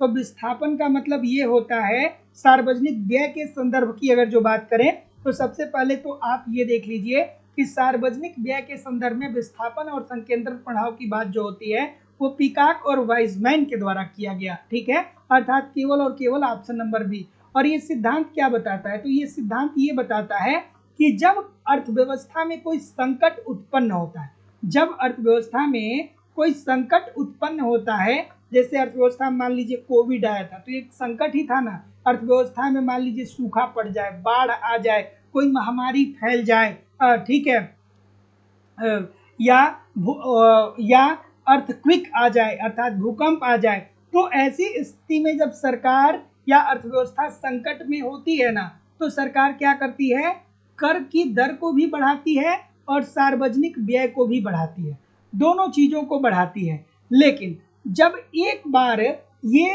देश या अर्थव्यवस्था संकट से उबर जाता है, तब ये कर एवं सार्वजनिक व्यय को नीचे नहीं लाया जाता है, उसको उसी स्तर पर रहने दिया जाता है। जैसे आपने देखा कोविड के समय में बहुत प्रकार के कर बढ़ाए गए, लेकिन कोविड के बाद क्या इसे कम किया गया? नहीं किया गया। तो इसका मतलब क्या हुआ कि नया कर और नया सार्वजनिक व्यय एक स्थान से दूसरे स्थान पे विस्थापित हो चुके हैं, अब इसमें कोई भी परिवर्तन नहीं होगा। तो यही बात एलन पीकॉक एवं वाइजमैन ने कहा था। तो जितने लोग भी बी बोल रहे हैं ठीक बोल रहे हैं। अगला प्रश्न है कि घाटे की वित्त व्यवस्था का प्रयोग होता है। घाटे की वित्त व्यवस्था का प्रयोग कब होता है, क्यों होता है, कैसे होता है, क्या इसके सकारात्मक परिणाम है, क्या इसके नकारात्मक परिणाम है, सब पता होना चाहिए आपको। तो जितने लोग भी ऑप्शन नंबर क्या बोल रहे हैं, सी बोल रहे हैं ना, सभी लोग का उत्तर ठीक है। घाटे की वित्त व्यवस्था का प्रयोग अमूमन तब होता है जब अर्थव्यवस्था मंदी की स्थिति में विद्यमान होती है।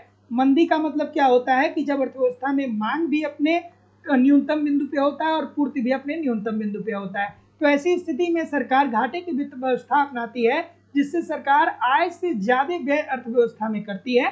क्योंकि जब सरकार अपने आय से ज्यादा अर्थव्यवस्था में व्यय करती है तो अर्थव्यवस्था में मुद्रा की पूर्ति में वृद्धि होती है। मुद्रा की पूर्ति में वृद्धि होती है तो लोगों की क्रय शक्ति में वृद्धि होती है, क्रय शक्ति में वृद्धि होती है, क्रय शक्ति में वृद्धि होती है तो एक तरफ मांग बढ़ता है, और जब मांग बढ़ेगा तो जाहिर सी बात है कि पूर्ति भी बढ़ेगी। तो मांग और पूर्ति जब दोनों बढ़ेगी तो इससे देश में उत्पादन का स्तर बढ़ेगा, उत्पादन का स्तर बढ़ेगा तो देश की राष्ट्रीय आय बढ़ेगी, और जब देश की राष्ट्रीय आय में वृद्धि होगी तो ऐसी स्थिति में देश आर्थिक विकास के पथ पे क्या हो जाएगा, अग्रसर हो जाएगा, देश आर्थिक विकास के पथ पे अग्रसर हो जाएगा। सो ऑप्शन नंबर जितने लोग भी बोल रहे हैं कि आर्थिक विकास के लिए सीमित मात्रा में उचित प्रयोग, मतलब हम सीमित मात्रा में ही घाटे की वित्त व्यवस्था को अपना सकते हैं, एक सीमा तक ही अपना सकते हैं, नहीं तो इससे मुद्रास्फीति की स्थिति भी क्रिएट हो सकती है, अर्थात अर्थव्यवस्था में वस्तुओं की कीमतें भी बढ़ सकती है। जैसे कि आप अगर जो जिम्बाब्वे की अर्थव्यवस्था को देखेंगे ना, तो वहां की मुद्रा बहुत कमजोर है, लाखों रुपए दे करके एक पैकेट ब्रेड वहां के लोग खरीदते हैं। क्यों ऐसा हुआ? क्योंकि उन्होंने यही काम किया होगा, घाटे की वित्त व्यवस्था को अपनाया होगा, खूब ज्यादा मुद्रा छाप करके अर्थव्यवस्था में छोड़ दिए। तो जब खूब मुद्रा अर्थव्यवस्था में छोड़ दिए तो वो पैसा अमीर भी पाएगा, ई रिक्शा चलाने वाला भी पाएगा। तो अब ई रिक्शा वाला भी करोड़ों रुपए रखा है, अमीर भी करोड़ों रुपए रखा हुआ है, ठीक है। तो इससे क्या होगा, केवल और केवल वस्तु की कीमतों में वृद्धि होगी और कुछ नहीं होगा। अगला कि अधिकतम सामाजिक लाभ के सिद्धांत की निम्नलिखित में से कौन सी सीमा है?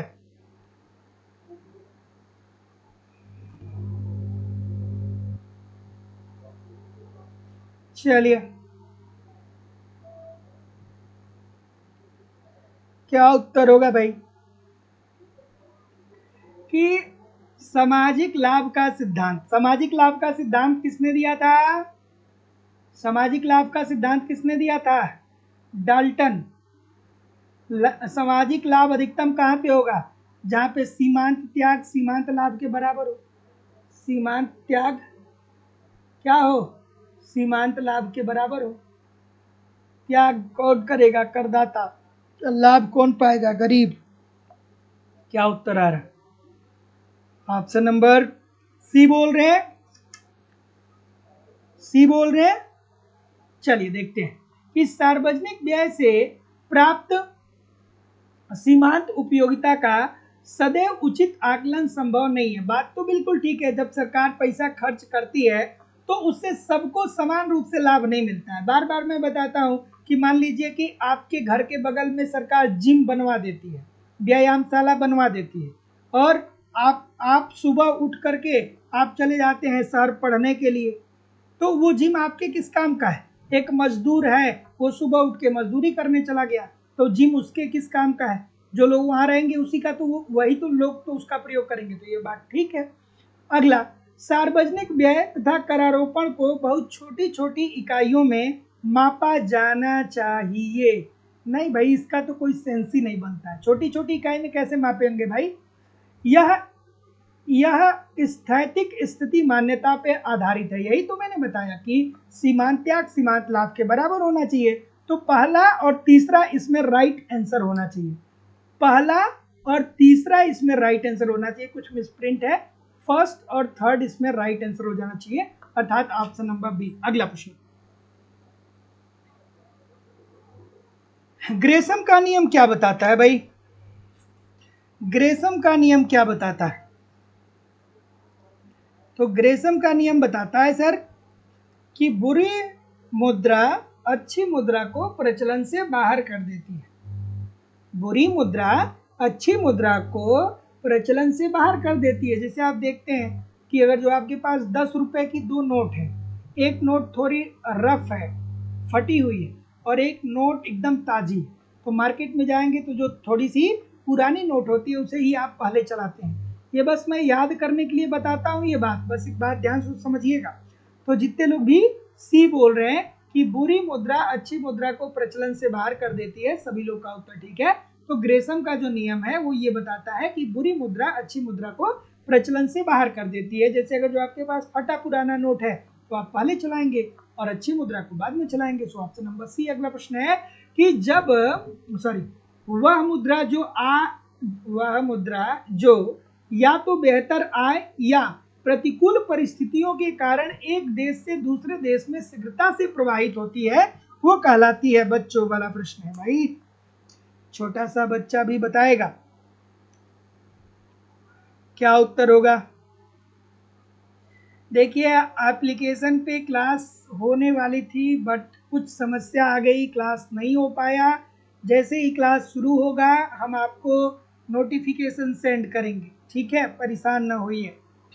अब तक जितनी भी क्लासेस हैं सभी क्लासेस को ठीक तरीके से पढ़ते रहिए, रिवीजन करते रहिए। थोड़ा सा एक टेक्निकल इशू आया है, उसको सॉल्व किया जा रहा है। जैसे ही सॉल्व हो जाएगा मैं आपको वहाँ पे सेंड करूँगा नोटिफिकेशन उसका। क्या उत्तर आ रहा है? तो जितने लोग भी बी बोल रहे हैं ठीक बोल रहे हैं। देखिए भाई, एक होती है गर्म मुद्रा जिसे हार्ट मनी बोलते हैं। तो गर्म मुद्रा का मतलब ये होता है, गर्म मुद्रा का मतलब ये होता है कि ऐसी मुद्रा जिसकी अंतर्राष्ट्रीय बाजार में मांग ज्यादा है, ठीक है, लेकिन अंतर्राष्ट्रीय बाजार में ये कम उपलब्ध है। अर्थात जितनी मात्रा में ये मुद्रा अंतर्राष्ट्रीय बाजार में मान्य है उससे कम, सॉरी ध्यान से समझिएगा, शब्द को समझिएगा। गर्म मुद्रा ऐसी मुद्रा होती है जिसका अंतर्राष्ट्रीय बाजार में मांग ज्यादा होता है लेकिन पूर्ति कम होती है। जैसे हम आपसे कहें अमेरिकी डॉलर, डॉलर जो है वो लगभग विश्व की सभी अर्थव्यवस्थाओं के द्वारा मान्य होता है, ठीक है? दो चार अर्थव्यवस्थाओं को छोड़ दीजिए तो लगभग सभी देश की अर्थव्यवस्था डॉलर को की मांग करती है। अर्थात डॉलर की मांग ज्यादा है लेकिन डॉलर की पूर्ति कम है। तो ये क्या हो गया? ये आपका गर्म मुद्रा हो गया।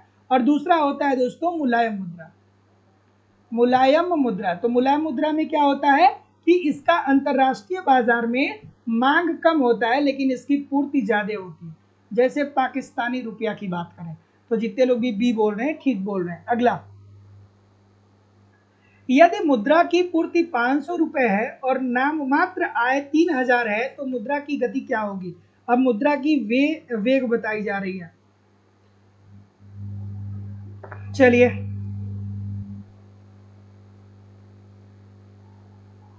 क्या उत्तर आएगा भाई।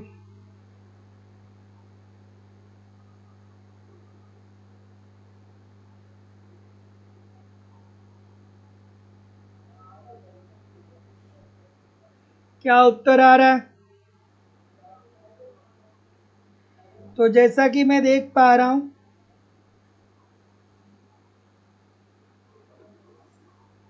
क्या उत्तर आ रहा है, क्या बोल रहे हैं। तो अब मुद्रा की गति, वेलोसिटी ऑफ मनी का फार्मूला क्या होता है, कमेंट करके सभी लोग बताइए, ABCD मत लिखिए। वेलोसिटी ऑफ मनी का फार्मूला क्या होता है, सभी लोग बताइए। अर्थात मुद्रा की गति का फार्मूला क्या होता है, मुद्रा की गति का फार्मूला क्या होता है। तो सकल घरेलू उत्पाद, सकल घरेलू उत्पाद अर्थात GDP अपान मुद्रा की आपूर्ति। लिख लीजिएगा, मुद्रा की आपूर्ति, मुद्रा की आपूर्ति, ठीक है। सो क्या उत्तर आ जाएगा, सकल घरेलू उत्पाद कितना दिया गया है, आय कितना दिया गया है 3000, 3000 अपान मुद्रा की आपूर्ति, मुद्रा की पूर्ति कितनी दी गई है 500, ठीक है। 20 से 20 कैंसिल आउट हो जाएगा, 6 पच्चे 30। तो जितने लोग भी सी बोलेंगे सभी लोग का उत्तर ठीक हो जाएगा। अगला option number C, according to the question this is the right answer हो जाएगा। अगला प्रश्न है कि एलम वक्र का ढाल क्या होता है। एलम वक्र का ढाल कैसा होता है भाई। अब IS एलम वक्र आपने पढ़ा होगा तो जानते होंगे, क्या उत्तर होगा। एलम वक्र का ढाल क्या होगा भाई। देखिए, अगर जो आप तैयारी कर रहे हैं ना, तो तैयारी से इतनी शिकायत आपको नहीं होनी चाहिए, क्योंकि जब आप तैयारी नहीं करेंगे ना तब क्या होगा जिंदगी में, ठीक है। किसी भी काम को करने में समय लगता है, मेहनत लगता है, बहुत सारी स्थिति परिस्थिति ऐसी आती है जब बहुत सारी चीज़ें दिमाग में चलती हैं, लेकिन लेकिन असली योद्धा वही होता है जो विपरीत परिस्थितियों में भी टिका रहे। एक दिन परिस्थिति अनुकूल होगी, उसकी मेहनत रंग लाएगी, उसे जरूर सफलता मिलेगी, जिंदगी में वो जरूर सफल होगा। तो डजेंट मैटर कि परिस्थिति कैसी है, आपका काम है पढ़ना, आपका काम है मेहनत करना, आप अपना काम करिए। एक दिन निश्चित तौर पे यार बहुत सारी अपॉर्चुनिटी है, ठीक है। कुछ चीज़ें हैं कि परीक्षा को लेकर के बहुत सारी अटकलें हैं, लेकिन यार ठीक है, जैसे इतने दिन बीत गए, जिंदगी के इतने साल बीत गए, वैसे थोड़े दिन और बीत जाएंगे। अभी जब डेट करीब आया था तो कितने सारे बच्चे सोच रहे थे कि सर जी थोड़ा डेट बदल जाता तो और अच्छे से तैयारी कर लेते, और जब डेट बदल जाता है तो बच्चे फिर तफरी करना शुरू कर देते हैं, मस्ती करना शुरू कर देते हैं। मस्ती तफरी मत करिए, मेहनत करिए, ज़िंदगी का सवाल है ना। मस्ती तफरी करना है तो गांव में चले जाइए, बढ़िया सा बगीचे में 2-4 अच्छे बातूनी लोगों को पकड़ लीजिए, खूब तफरी करिए, जितना करना है उतना करिए। यहाँ पे ऐसा थोड़ी है, यहाँ पे इतना मैं मेहनत से आप लोगों को पढ़ाता हूँ, बीच बीच में इधर उधर की बात करते हो यार, क्यों करते हो इधर उधर की बात। जिसको पढ़ना है पढ़े, जिसको नहीं पढ़ना है मत पढ़े, बात खत्म। और क्या, क्या उत्तर आएगा भाई। जिसको पढ़ना है वो पढ़िए, जिसको नहीं पढ़ना है वो जा करके फेसबुक चलाना है फेसबुक चलाइए, जाके व्हाट्सएप पे स्टेटस लगा दीजिए, जाके व्हाट्सएप पे स्टेटस लगा दीजिए, फेसबुक पे लगा दीजिए, जाके रील्स देख लीजिए, जाके AI जनरेटेड वीडियो देख लीजिए, जाइए। क्या उत्तर आ रहा है भाई। एलएम वक्र का ढाल क्या होता है। तो एलएम वक्र का जो ढाल होता है वो कैसा होता है, वो धनात्मक होता है, क्योंकि यार मैं इतना मेहनत से, इतना प्रयास करके इतना अच्छा अच्छा कंटेंट आप लोगों को देता हूँ, ठीक है। फिर भी बहुत सारे लोग इधर उधर लगे रहते हैं, जिन बातों का कोई मतलब नहीं, उन बातों पे आप लोग लगे रहते हो। तो एल एम वक्र का ढाल क्या होता है? धनात्मक होता है। आई एस वक्र का ढाल कैसा होता है? ऋणात्मक होता है। और एल एम वक्र का ढाल क्यों धनात्मक होता है? अभी मैं प्रश्न पूछ दूं कि एल एम वक्र का ढाल क्यों ऋणात्मक होगा, तो बहुत सारे लोग हाथ ऊपर कर देंगे और बात ऐसे करेंगे जैसे उन्होंने इतना पढ़ा है कि पेपर होगा तो बस टाप ही कर देंगे, है ना। बात ऐसे करेंगे जैसे लगेगा कि बस टापरे हैं। तो देखिए, एल एम वक्र का ढाल धनात्मक होगा। क्यों धनात्मक होगा? इसलिए होगा क्योंकि जैसे जैसे आय बढ़ेगी मुद्रा की मांग बढ़ेगी। जब आय बढ़ेगी तो मुद्रा की मांग बढ़ेगी और फिर दिए गए ब्याज पर बांड की मांग में क्या आने लगेगी? कमी आएगी। तो जितने लोग भी ऑप्शन नंबर ए बोल रहे हैं ठीक बोल रहे हैं। अगला, सूची 1 को सूची 2 से सुमेलित कर दीजिए सर। क्या उत्तर आ रहा है? क्या उत्तर आ रहा है भाई, बताइए। सूची 1 को सूची 2 के साथ सुमेलित कर दीजिए। सोशल मीडिया पे बच्चे बात करना बहुत अच्छा सीख जाते हैं, है ना, क्योंकि कुछ का देंगे। सोशल मीडिया की क्या स्थिति है? सोशल मीडिया की स्थिति क्या है? आप ऑनलाइन जो भी देख लेते हैं उसको सोचते हैं सही है, लेकिन एक बात मैं बता दे रहा हूँ, आप ऑनलाइन जितनी भी चीज़ों को देख रहे हैं ना, उसमें 70% चीज़ें ऐसी हैं जो गलत हैं, जो सही है ही नहीं।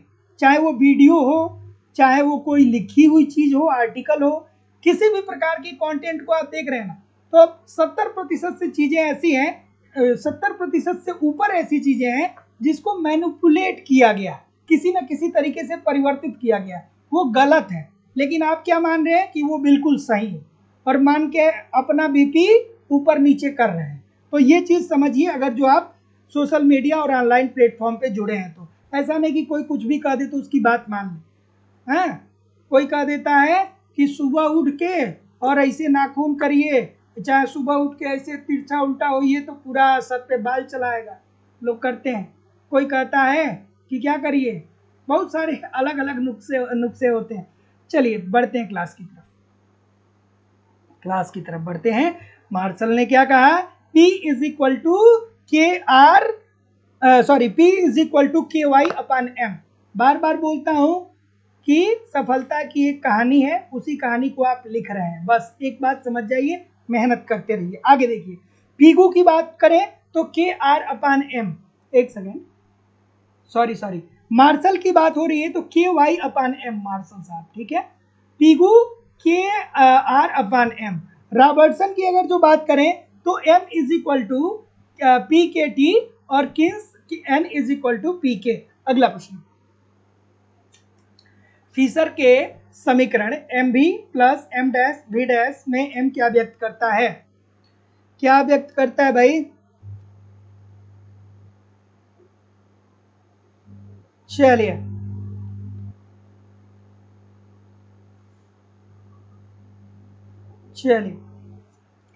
और खास करके यार मैं तो ये भी रिकमेंड करूंगा ना कि ये जो एआई का जमाना चल गया है ना, इसमें खास करके लड़कियां अपनी फोटो और तस्वीर आप सोशल मीडिया पे डालिए ही नहीं, क्योंकि आपके फोटो और तस्वीर के साथ कब कौन एआई का प्रयोग करके उसको किस तरीके से जनरेट कर देगा ये आपको मालूम नहीं। तो नहीं डालिए तो ज़्यादा बेहतर है ना, क्योंकि अब चीज़ें टेक्नोलॉजी के आधार पर बहुत दूसरी हो गई हैं भारत में। बहुत सारे लोग हैं इस बात को लेकर के, बहुत सारे लोग चिंतित हैं। चलिए, क्या उत्तर आ रहा है भाई कि फिशर के समीकरण में M V plus M dash V dash में एम क्या व्यक्त करता है? तो जैसा कि मैं देख पा रहा हूं, चलिए तो ठीक है, देख लीजिए फिशर ने इसका क्या कहा था।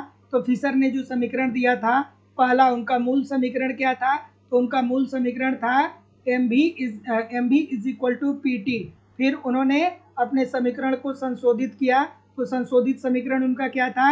एम डैश, सॉरी, संशोधित समीकरण था M V plus M dash V dash is equal to P T.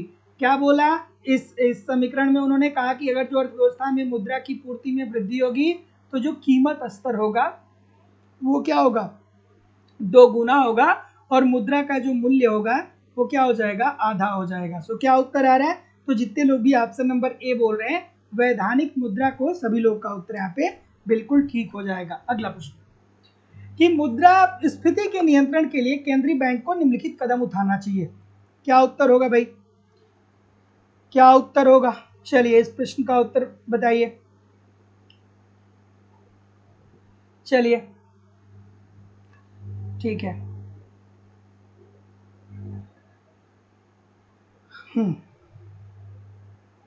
क्या बोल रहे हैं?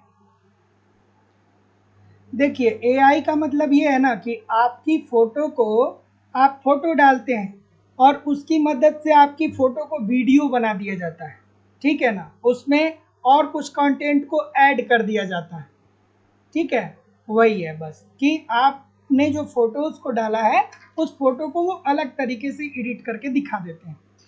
चलिए क्या उत्तर आ रहा है कि मुद्रास्फीति के नियंत्रण के लिए केंद्रीय बैंक को निम्नलिखित में से कौन सा कदम उठाना चाहिए। सो इजी सी बात है कि मुद्रास्फीति कब आएगी, अर्थात महंगाई कब आएगी। महंगाई तभी आती है जब अर्थव्यवस्था में मुद्रा की पूर्ति में वृद्धि होती है। आप कहें कि अर्थव्यवस्था में मुद्रा की पूर्ति में वृद्धि होती है तो क्या होगा, लोगों की मांग में वृद्धि होती है और मांग के अनुसार अगर जो पूर्ति में वृद्धि नहीं होती है तो कीमतें बढ़ती हैं और यही कीमतों का बढ़ना ही मुद्रास्फीति कहलाता है। इजी सी बात है। तो आरबीआई को क्या करना चाहिए मुद्रास्फीति को नियंत्रित करने के लिए? तो जितने लोग भी ऑप्शन नंबर क्या कर रहे हैं भाई, ठीक है, तो जितने लोग भी ए बोल रहे हैं कि खुले बाजार में सरकारी प्रतिभूतियों का विक्रय करना चाहिए। तो जब सरकार खुले बाजार में प्रतिभूतियों का विक्रय करेगा तो इससे सरकार के आरबीआई के पास मुद्रा का प्रवाह आ जाएगा और ऐसी स्थिति में अर्थव्यवस्था से मुद्रा निकल जाएगा तो मुद्रा की पूर्ति में कमी आ जाएगी। तो मुद्रा की पूर्ति में कमी आ जाएगी तो फिर क्या होगा, नियंत्रित हो जाएगा मुद्रास्फीति। अगला प्रश्न कि मुद्रास्फीति के समय घरेलू मुद्रा के अधिमूल्यन के क्या लाभ हैं। क्या उत्तर आएगा भाई, इजी सी बात है। तो ये भी तो बच्चों वाला प्रश्न है ना। अधिमूल्यन, जब अधिमूल्यन होगा तो क्या होगा, निर्यातों को प्रोत्साहन मिलेगा, आयातों को प्रोत्साहन मिलेगा, घरेलू बाजार में विदेशी वस्तु की कीमत क्या हो जाएगी, कम हो जाएगी। इजी सी बात है। अवमूल्यन से ये क्या हो जाएगा, सीधा उल्टा होता है। तो जितने लोग भी डी बोलेंगे सभी लोग का उत्तर यहाँ पे बिल्कुल ठीक हो जाएगा। Option number D according to the question this is the right answer हो जाएगा। अगला प्रश्न है कि बहुत अधिक मुद्रा बहुत कम वस्तुओं के पीछे दौड़ रही है, उपरोक्त कथन स्फीति के किस प्रकार से संबंधित है। कि बहुत अधिक मुद्रा बहुत कम वस्तुओं के पीछे दौड़ रही है, ये किस प्रकार की मुद्रास्फीति को बता रहे हैं भाई, ठीक है, इजी सी बात है। तो इसका मतलब यह है कि बहुत अधिक मुद्रा अर्थात अर्थव्यवस्था में क्या हुई है, मुद्रा पूर्ति बढ़ी हुई है और वस्तु कितनी है, कम है, ठीक है। अर्थात अर्थव्यवस्था में वस्तुओं की मांग ज्यादा है और अर्थव्यवस्था में वस्तु की पूर्ति कम है। तो ये किस प्रकार की मुद्रास्फीति हुई, मांग जन्य मुद्रास्फीति हुई। और मांग जन्य मुद्रास्फीति कब आता है, तब आता है जब अर्थव्यवस्था में जनसंख्या में वृद्धि होती है। तो जनसंख्या में वृद्धि होती है तो एक छोटा बच्चा भी पैदा होता है तो सैकड़ों वस्तु की मांग करता है। तो जब जनसंख्या बढ़ेगा तो ऑटोमेटिकली वस्तु की मांग बढ़ेगी, मांग बढ़ेगी तो बच्चा एक छोटा सा शिशु पैदा होता है तो वो बहुत सारी वस्तुओं की मांग करता है, लेकिन क्या किसी एक वस्तु का उत्पादन करता है, नहीं करता है। तो मांग तो सभी लोग कर सकते हैं लेकिन उत्पादन सभी लोग नहीं कर सकते हैं। तो मांग में वृद्धि होती है और पूर्ति कम होता है, तो इससे क्या होता है, वस्तु की कीमतें बढ़ जाती हैं। वस्तु की कीमतें बढ़ जाएंगी तो इस प्रकार से उत्पन्न मुद्रास्फीति को ही मांगजन्य मुद्रास्फीति बोलते हैं। फिर साहब इसी की बात करते हैं। अगला प्रश्न है कि यदि अर्थव्यवस्था में इस वर्ष 8% प्रति वर्ष स्फीति आकी जाए तो इसका अर्थ क्या है। अगर जो हम ये कहें कि अर्थव्यवस्था में 8% की स्फीति आई है तो इसका मतलब क्या होगा। जैसे हम आपसे ये कहें कि 2024 में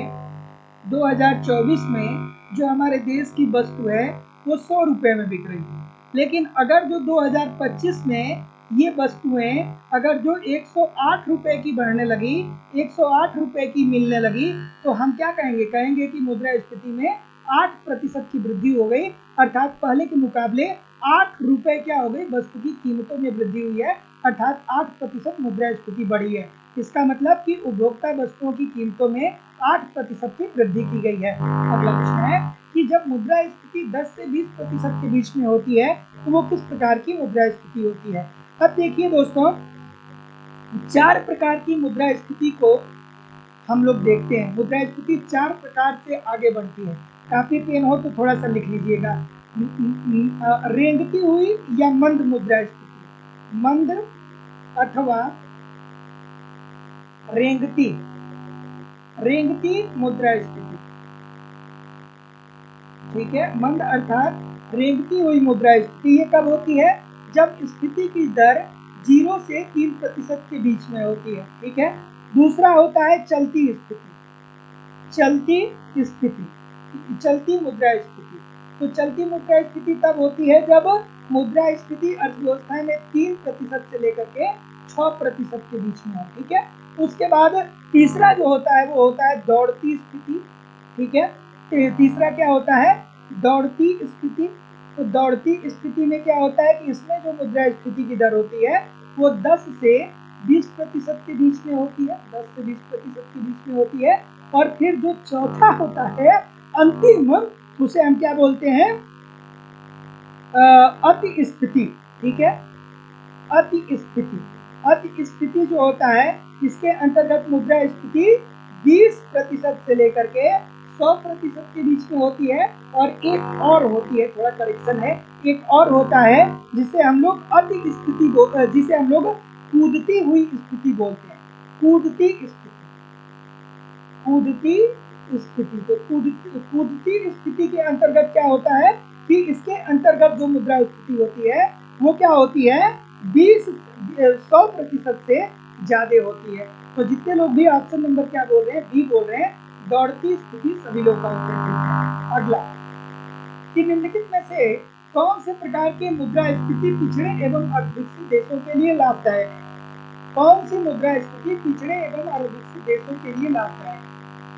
चलिए क्या उत्तर आ रहा है भाई, तो इजी सी बात है, बहुत बार बताया हूँ, रेंगती हुई मुद्रास्फीति। जब रेंगती हुई मुद्रास्फीति होती है अर्थात 3 से 5% के बीच की मुद्रास्फीति होती है, तो वहां पे क्या होता है कि थोड़ी थोड़ी महंगाई बढ़ती है, जो इंडिकेट करता है कि अर्थव्यवस्था में उत्पादन का भी स्तर बढ़ रहा है और अर्थव्यवस्था में मांग भी बढ़ रहा है और पूर्ति भी बढ़ रहा है। अगला प्रश्न है कि स्थिति संबंध प्रतिरोध या स्टैगफ्लेशन। स्टैगफ्लेशन क्या होता है, ये भी बहुत बार बताया हूँ कि स्टैगफ्लेशन क्या होता है भाई, इजी सी बात है कि अगर जो अर्थव्यवस्था में बेरोजगारी की भी स्थिति में वृद्धि हो, बेरोजगार भी बढ़े और महंगाई भी बढ़े, दोनों बढ़े, तो इसे ही मुद्रास्फीति स्टैगफ्लेशन बोलेंगे। तो स्टैगफ्लेशन अर्थव्यवस्था में एक ऐसी स्थिति होती है जहां पे बेरोजगारी में भी वृद्धि होती है और साथ साथ वस्तुओं की कीमतों में अर्थात मुद्रास्फीति में भी वृद्धि होती है। अगला प्रश्न है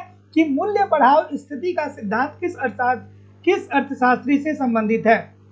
सभी लोग यार लाइक शेयर तो कर दिया करिए, इतने सारे लोग क्लास देख रहे हैं फिर भी लाइक और शेयर की संख्या बहुत कम है।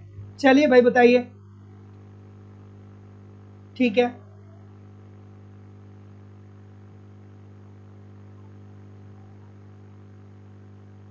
चलिए, क्या आवाज में कोई दिक्कत आ रही है क्या?